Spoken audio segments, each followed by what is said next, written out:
रोकामध्येन पातळीचे अमृत पान जे जे मागतील ते देईन सत्य संपूर्ण करीन मी। त्यावेळेस राजा दशरथ त्या ठिकाणी बोलू लागलेला आहे की स्वतः तू मागशील ते मी तुला देतो असे राजा दशरथ त्या ठिकाणी बोलू लागलेले आहेत। असता श्रीराम मदसी काय दुर्लभ मद द्यावायची मग दशरथा तिवलाची कैकैची तुष्टरा।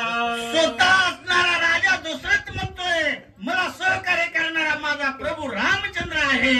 मग ज्या ठिकाणी राम आहे त्या ठिकाणी कोणत्या गोष्टीचं ऊण आहे, काहीच ऊन पडणार नाही हा भाव त्याच्यापाशी प्राप्त झाला। म्हणून राजा दशरथ काही मातेला भाग देत आहे। भोळेपणा त्यांनी लावला आहे राजा गरजेवोनी बहाये स्त्रियांचे कृत्रिम हृदय आहे ते ठावे नव्हे पुरुषांची। त्यावेळीच स्वतः असणारा स्वतः राजाने विचार केला स्त्रियांची जात कशी आहे, गुळाची ढेप आहे, गुळाची ढेप। गुळाच्या ढेपीला उलसट बी काही पाण्याचा स्पर्श झाला की निश्चितच त्या ठिकाणी गुळाचा पाक झाल्याशिवाय राहत नाही। मग स्त्रीची जाते, बायकाची जाते, बाईची जाते, नेमकं काय मागतील काय नाही असा तो राजा दशरथ त्या ठिकाणी विचार करीत आहे।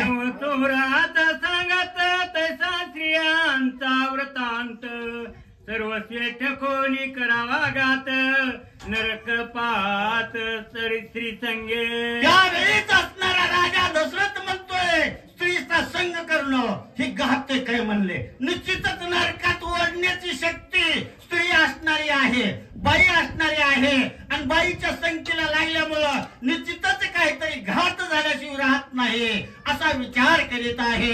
काय कोणी रायाचे वचन उक्ती काही बोले राया प्रती मागे न माझी आवृदोक्ती एके निश्चिंती मागते। त्यावेळीच स्वतः तुम्ही जी राजा स्वतः असणारे स्वतः इंद्राच्या राज्यामध्ये अमरपुरीमध्ये स्वतः मला जी भाक दिलेली होती, मला जी वरदान दिलेलं होतं, मला जी तुम्ही शब्द दिलेले होते 2 वर माग, त्यावेळेस मी ते 2 वर मागते बर का, ते ऐका मी मागते असं राजा दशरथाला काही बोलू लागलेले आहे।